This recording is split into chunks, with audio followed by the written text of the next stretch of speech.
Hello बच्चों, मैं स्मिता बिजलवान स्वागत करती हूँ आपका आईसीटी वर्चुअल क्लासरूम में। आशा करती हूँ आप सभी स्वस्थ होंगे और अच्छे से अपनी पढ़ाई कर रहे होंगे। तो बच्चों, हम बात कर रहे थे मैटर के बारे में। मैटर की जो अलग अलग स्टेट्स हैं, स्टेट्स ऑफ मैटर जिसे कहा जाता है, सॉलिड, लिक्विड और गैसेस स्टेट। हालांकि दो स्टेट और है, उसे हम चैप्टर के एंड होने के बाद, यानी कि जब हम यहाँ पर सारे टॉपिक्स कवर कर लेंगे उसके बाद उन दो टॉपिक्स को हम पढ़ेंगे। ठीक है। तो फिलहाल हमारे लिए मेन यही है कि मैटर की जो तीन स्टेट्स हैं जिनके बारे में हम बात कर रहे थे, तो लास्ट लेक्चर में उनकी कैरेक्टरिस्टिक्स या प्रॉपर्टीज कहें वो हमने डिस्कस कर ली थी कि क्या कैरेक्टरिस्टिक्स हैं, क्या प्रॉपर्टीज हैं। जैसे थोड़ा सा रिवाइज कर लेते हैं, तीनों को कंपेयर कर लेते हैं ना, तीनों की प्रॉपर्टीज और कैरेक्टरिस्टिक्स को। अगर हम बात करें सॉलिड की, तो सॉलिड का एक डेफिनेट शेप होता है और एक डेफिनेट वॉल्यूम होता है, जबकि लिक्विड का एक डेफिनेट वॉल्यूम तो होता है लेकिन शेप डेफिनेट नहीं होता। वहीं गैस की अगर हम बात करें तो गैसेस का ना तो डेफिनेट शेप होता है, ना ही डेफिनेट वॉल्यूम होता है। ठीक। फिर हमने बात की थी कि सॉलिड की टेंडेंसी होती है हीप करने की, वो हीप करते हैं, ढेर लगाते हैं। वहीं अगर हम लिक्विड और गैसेस की बात करें तो उनकी टेंडेंसी है फ्लो करने की, वो फ्लो करते हैं, जिस वजह से उन्हें फ्लूइड भी कहा जाता है। ठीक है, ये प्रॉपर्टी भी डिस्कस हो गई थी। अगर हम कंप्रेशन के बारे में बात करें तो सॉलिड लगभग कैसे होते हैं, इनकम्प्रेसिबल होते हैं, जबकि हम लिक्विड और गैसेस की बात करें तो लिक्विड भी थोड़ा बहुत कंप्रेसिबल होते, थोड़ा बहुत। लेकिन अगर जब हम गैसेस की बात करते हैं तो गैसेस आर हाईली कंप्रेसिबल, यानी कि वो बहुत ज्यादा कंप्रेसिबल होते हैं, उन्हें हम कंप्रेस कर सकते हैं। यहां तक कि गैसेस को कंप्रेस करके लिक्विड में कन्वर्ट किया जाता है, या हम कहें सिंपली लिक्विफाई किया जाता है। ठीक है। तो ये कुछ प्रॉपर्टीज थी, बाकी कुछ और प्रॉपर्टीज भी थी जो हमने डिस्कस कर ही ली, तो कुछ मेन प्रॉपर्टीज यही थी। तो एक बार आप देख लीजिए जो टॉपिक हमने अभी तक डिस्कस कर लिए हैं।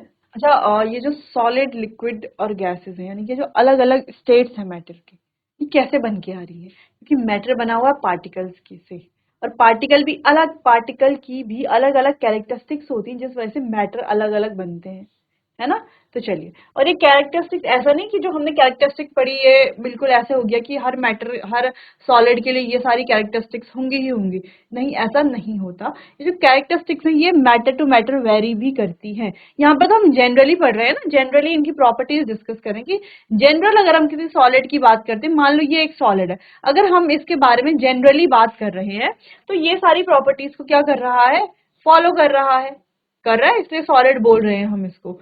लेकिन कुछ ऐसे सॉलिड भी होंगे जो इनमें से कुछ प्रॉपर्टी से एग्री नहीं करते होंगे, कुछ है होंगे जो सबसे एग्री कर रहे होंगे, कुछ होंगे जो किसी से एग्री कर रहे होंगे, किसी से नहीं कर रहे होंगे। ठीक है। तो इसीलिए हम कह रहे हैं कि जो मैटर की, जो ये सॉलिड की प्रॉपर्टीज हमने पढ़ी, ये मैटर टू मैटर वेरी करती है। ठीक है। जैसे स्पंज की बात की हमने, तो स्पंज भी क्या है, सॉलिड ही है, लेकिन स्पंज कंप्रेसिबल है, तो मैटर टू मैटर वेरी करेगी प्रॉपर्टी। ठीक है। जैसे हमने लिक्विड की प्रॉपर्टी पढ़ी, तो लिक्विड अगर हम नॉर्मली वाटर की बात करते हैं तो वाटर तो ये सारी प्रॉपर्टीज फॉलो कर रहा होगा, करेगा ही। ठीक है। लेकिन हो सकता है हम किसी और लिक्विड की बात करें तो वो इन प्रॉपर्टी में से किसी प्रॉपर्टी को फॉलो ना करता हो। ठीक है। तो मैटर टू मैटर वेरी करेगी प्रॉपर्टी। ठीक है। चलिए, फिर गैसेस के बारे में भी हमने पढ़ लिया था। अब हमने पढ़ा क्या अभी तक, जो भी हमने पढ़ा उससे रिलेटेड कुछ क्वेश्चंस कर लेते हैं। ठीक है। कुछ क्वेश्चंस करेंगे तो जो अभी तक हमने पढ़ा वो अच्छे से समझ में आएगा। और पढ़ने का तरीका यही होता है, जब भी हम किसी चीज को पढ़ रहे हैं, है ना। तो ऐसे थोड़ी ना है कि हमने चैप्टर पढ़ लिया बात खत्म, आज पढ़ लिया उसको कल तो हम भूल जाएंगे, है ना। तो एक इफेक्टिव लर्निंग कैसे की जाएगी कि जब हम जो टॉपिक पढ़ रहे हैं हमें क्या करना है, सिर्फ क्वेश्चन आंसर्स लगा लेने, यानी कि कुछ क्वेश्चन आंसर सॉल्व कर लेने जितने टॉपिक हमने पढ़ लिए हैं। फिर नेक्स्ट डे जब हम नेक्स्ट टॉपिक पढ़ेंगे तो वो प्रीवियस टॉपिक्स में जो हमने क्वेश्चन आंसर्स पढ़े थे उन्हें एक बार रिवाइज कर लेंगे कि हाँ ये हमने टॉपिक पढ़ा है, टॉपिक को एक बार रिवाइज कर लेंगे। तो अगर कंटिन्यू रिवीजन करें और क्वेश्चन आंसर की अच्छे से प्रैक्टिस करें तो हम किसी भी टॉपिक में अच्छा, उसको अच्छे से याद कर सकते हैं लंबे समय के लिए, और अच्छा स्कोर कर सकते हैं अपने एग्जाम में। ठीक है। तो चलो, तो यहाँ पर कुछ क्वेश्चन आंसर्स देख लेते हैं कि अभी तक हमने पढ़ा क्या क्या। तो इजी क्वेश्चन आंसर्स है, एक बार देख लेंगे। What are the conditions for something to be called matter, यानी किसी चीज को मैटर कहें तो उसके लिए क्या क्या कंडीशंस होनी चाहिए। जैसे अगर हम कहें कि इस क्यूब को, ये हमारे पास एक क्यूब है, बोल रहे हैं कि इस क्यूब को मैटर कहें, तो इसके लिए ये मैटर क्यों कहें हम इसको, या ये हमारे पास एक बॉटल है, इस बॉटल को मैटर कहें, क्यों कहें हम इसको मैटर? तो मैटर के लिए क्या कंडीशंस है कि anything that occupies space and have मास, जो स्पेस ऑक्यूपाई करता हो और जिसका मास हो उसे ही मैटर कहा जाएगा। तो देखो ये स्पेस भी ऑक्यूपाई कर रहे हैं और इसका मास भी, जैसे मान लो इसको हमने यहाँ पर रख दिया, ठीक है, तो ये क्या कर रहा है, इसका कुछ ना कुछ मास है और ये इतना स्पेस भी तो ऑक्यूपाई कर रहा है, ठीक है, इसीलिए इसे भी क्या कहेंगे हम, मैटर कहेंगे। कोई कंफ्यूजन तो नहीं अभी तक? चलो, तो डेफिनेशन भी यही कहती है, the condition for something to be called matter is that it should occupy space and have mass, को जगह घेरनी होगी और उसका जो मास होगा उसी से हम बता सकते हैं कि ये मैटर है या नहीं। अगला है when sugar is dissolved in water, जब शुगर को वाटर में डिसॉल्व किया जाएगा तो उसके वॉल्यूम में कोई इंक्रीज नहीं आएगा। ये मैटर की कौन सी कैरेक्टरिस्टिक्स को दिखाता है? तो हमने क्या करा, हमने लिया एक ग्लास या एक बीकर, बीकर मान लो बीकर ले लिया हमने, बीकर में हमने फिल किया इतना वाटर,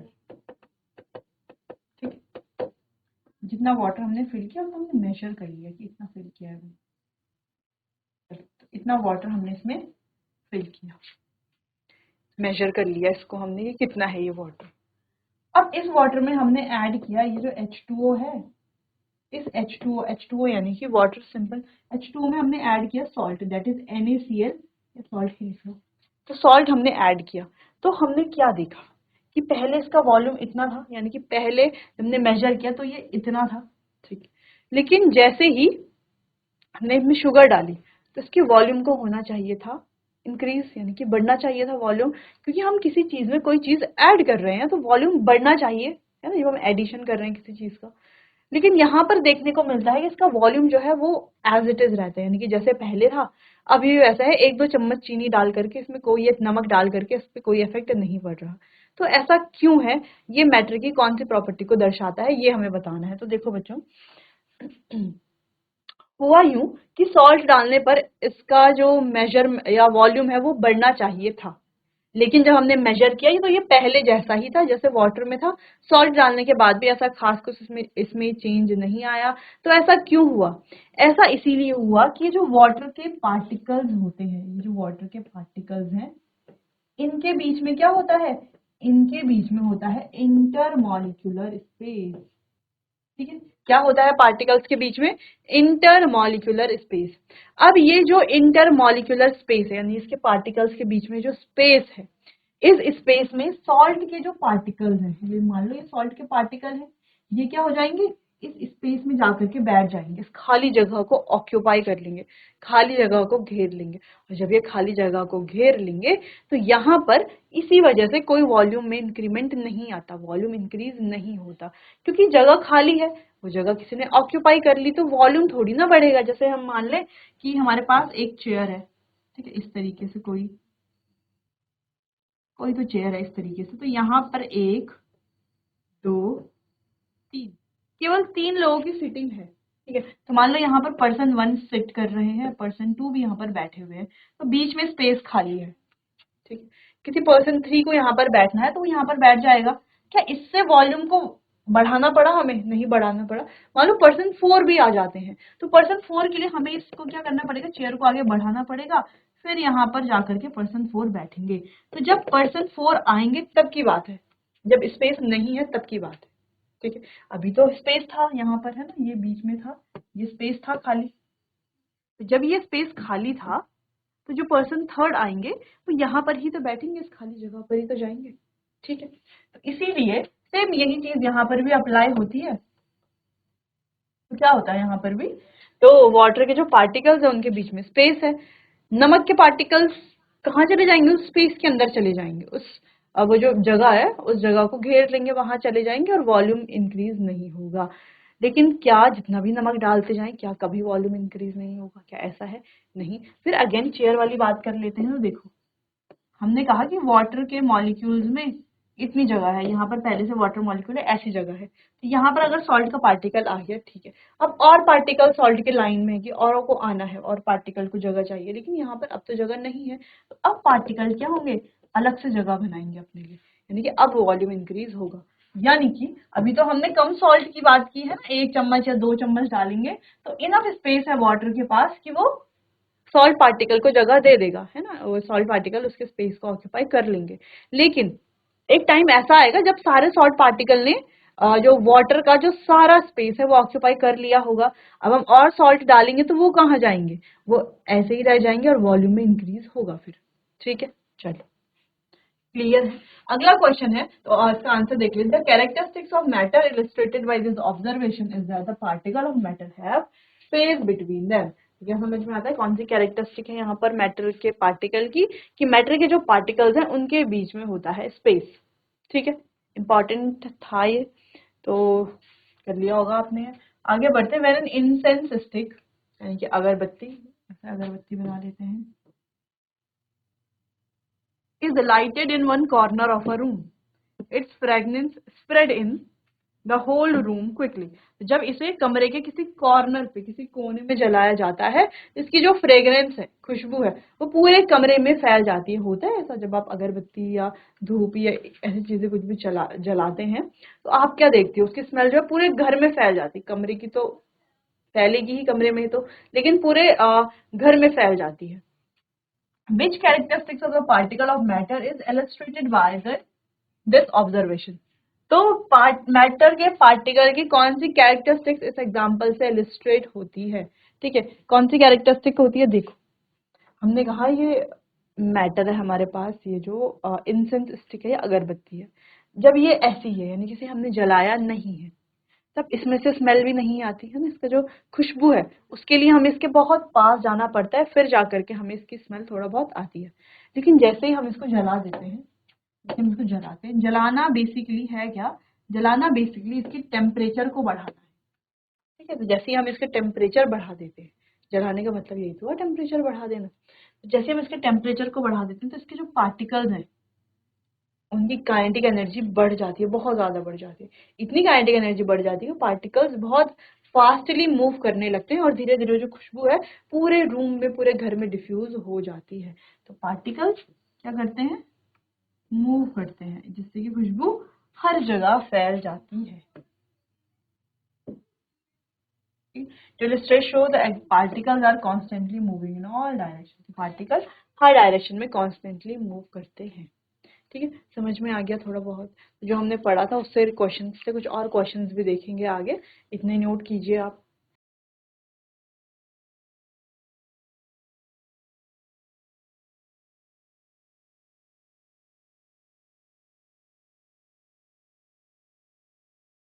आगे बढ़ते हैं। नेक्स्ट क्वेश्चन है, a piece of chalk can be broken into small pieces by hammering but a piece of iron cannot be broken into small pieces by hammering. Which characteristics of particle of matter is illustrated by these observation?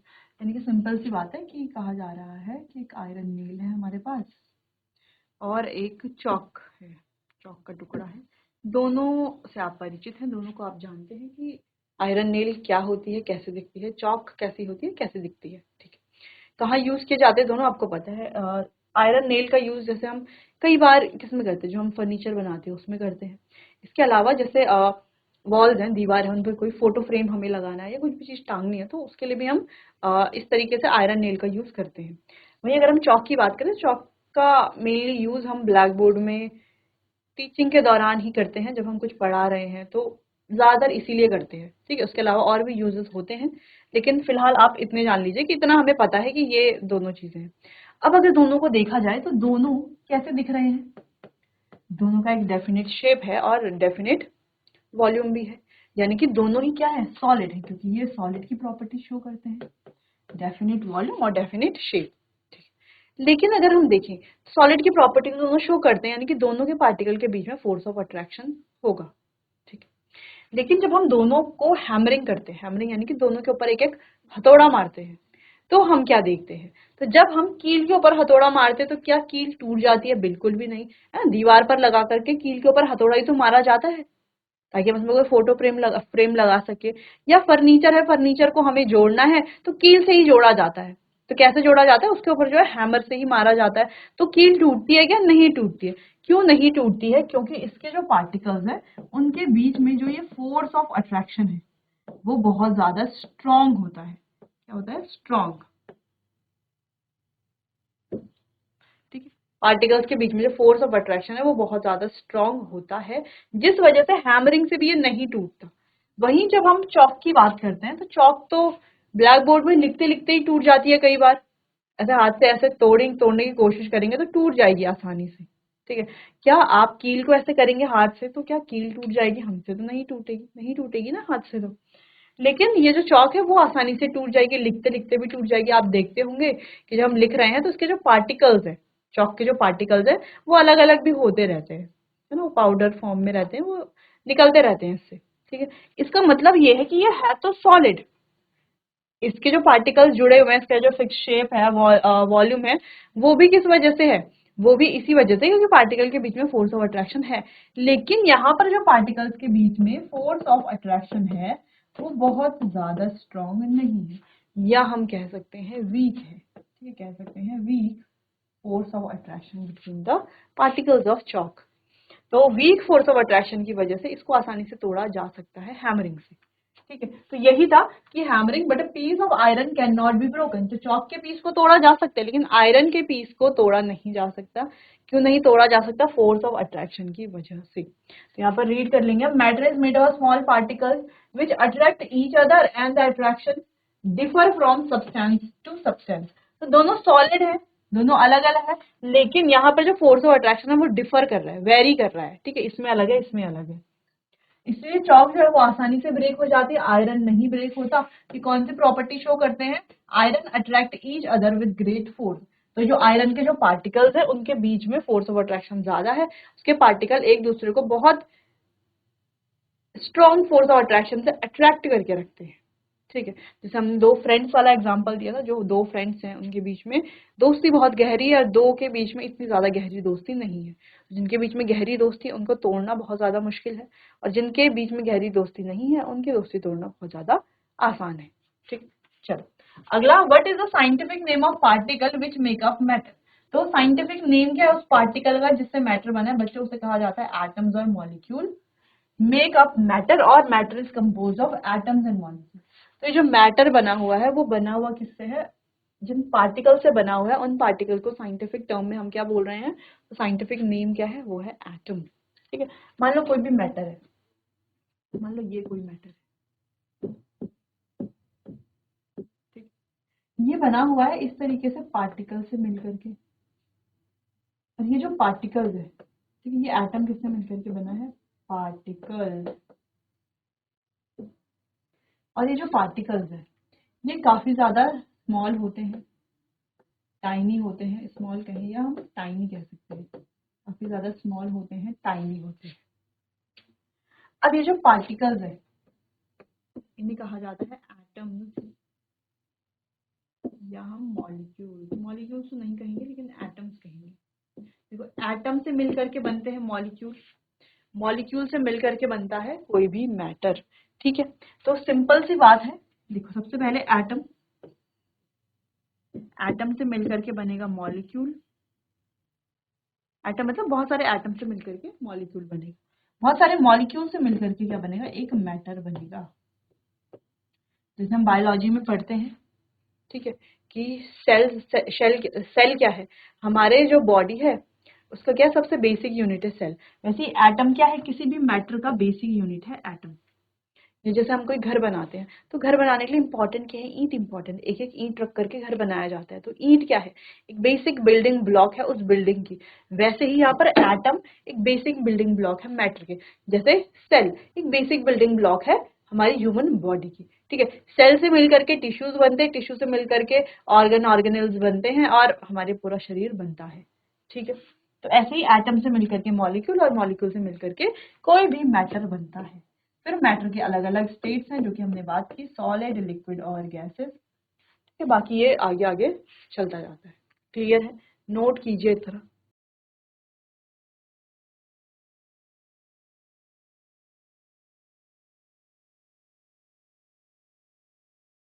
आगे बढ़ते हैं। Next question है, what is the general name of rigid form of matter. तो matter के rigid form को क्या बोलते हैं? सॉलिड। ठीक है, फ्लूइड फॉर्म को लिक्विड और गैस, हमने पढ़ा है ना, रिजिड फॉर्म तो सॉलिड हो गया, और फ्लूइड फॉर्म लिक्विड और गैस दोनों है, दोनों फ्लूइड है ना, दोनों की टेंडेंसी है फ्लो करने की। ठीक, अगला है out of solid liquid and gas which one has. Solid liquid और गैस में से ये तीनों हमें बताने हैं। मैक्सिमम मूवमेंट ऑफ पार्टिकल्स, किसके पार्टिकल मैक्सिमम मूव करते हैं, उसी के पार्टिकल मूव करेंगे जिनके बीच में फोर्स ऑफ अट्रैक्शन कम होगा, है ना। देखो जिन पार्टिकल्स के बीच में फोर्स ऑफ अट्रैक्शन ज्यादा होगा वो तो मूव करेंगे ही नहीं ना, वो बहुत कम मूव कर पाएंगे क्योंकि वो तो अट्रैक्टेड रहेंगे और जुड़े हुए रहेंगे। जबकि जिन पार्टिकल्स के बीच में फोर्स ऑफ अट्रैक्शन बहुत कम रहेगा वो ज्यादा मूव कर पाएंगे, तो वो होते हैं सॉलिड गैस के पार्टिकल। गैस के पार्टिकल के बीच में जो इंटरमॉलिक्यूलर स्पेस होता है वो ज्यादा होता है, जिस वजह से वो फ्रीली मूव कर सकते हैं। दूसरा, उनके बीच में फोर्स ऑफ अट्रैक्शन कम होती है जिससे कि वो मूव कर सकते हैं। अगला है मैक्सिमम इंटर पार्टिकल अट्रैक्शन। तो पार्टिकल के बीच में सबसे ज्यादा अट्रैक्शन किसमें होता है, जो पार्टिकल अपना शेप मेंटेन करके रखेंगे, जैसे ये है तो इसके पार्टिकल्स के बीच में बहुत ज्यादा अट्रैक्शन फोर्स होगा, तभी तो पार्टिकल जुड़े हुए हैं, तो वो होता है सॉलिड के particle. Minimum space between particle, किसके पार्टिकल के बीच में मिनिमम स्पेस है, तो मिनिमम स्पेस उसके पार्टिकल में होगा जिसके पार्टिकल्स में अट्रैक्शन फोर्स बहुत ज्यादा होगी, है ना। जहां पर अट्रैक्शन फोर्स ज्यादा वहां पर स्पेस होगा बहुत कम। ठीक है, तो वो है सॉलिड। सॉलिड के पार्टिकल्स के बीच में अट्रैक्शन फोर्स ज्यादा है, इसीलिए उनके जो पार्टिकल्स है उनके बीच में स्पेस बहुत ज्यादा कम है। जिनके पार्टिकल्स के बीच में स्पेस ज्यादा है वो कौन से पार्टिकल है, गैस। गैस के पार्टिकल्स के बीच में स्पेस क्या होता है, बहुत ज्यादा होता है। लेकिन अगर हम यहाँ पर अट्रैक्शन की बात करें, फोर्स ऑफ अट्रैक्शन, अट्रैक्शन बहुत ज्यादा कम होता है। ठीक है, फोर्स ऑफ अट्रैक्शन। तो गैस के पार्टिकल्स के बीच में स्पेस ज्यादा, फोर्स ऑफ अट्रैक्शन कम। अगर हम वाटर यानी कि लिक्विड की बात करें तो लिक्विड के पार्टिकल्स के बीच में स्पेस तो होता है, जो हमने एक्सपेरिमेंट देखा था सॉल्ट डालने वाला, क्योंकि स्पेस है तभी तो सॉल्ट जा रहा है, उसके वॉल्यूम में कोई चेंज नहीं आ रहा। दूसरी चीज, अगर हम अट्रैक्शन की बात करें, हाँ तो पार्टिकल्स के बीच में अट्रैक्शन भी है, ऐसा नहीं है कि वहाँ पे अट्रैक्शन है, वहाँ पे दोनों चीजें। ठीक, जबकि गैस और सॉलिड के केस में थोड़ा सा अलग है कि यहाँ पर स्पेस ज्यादा होता है, अट्रैक्शन फोर्स बहुत कम, ना के बराबर। और सॉलिड में स्पेस ना के बराबर होता है और अट्रैक्शन फोर्स बहुत ज्यादा हाई होता है। अगेन ये सारी चीजें मैटर टू मैटर वेरी करती हैं। ठीक है, चलिए नोट कीजिए इतना।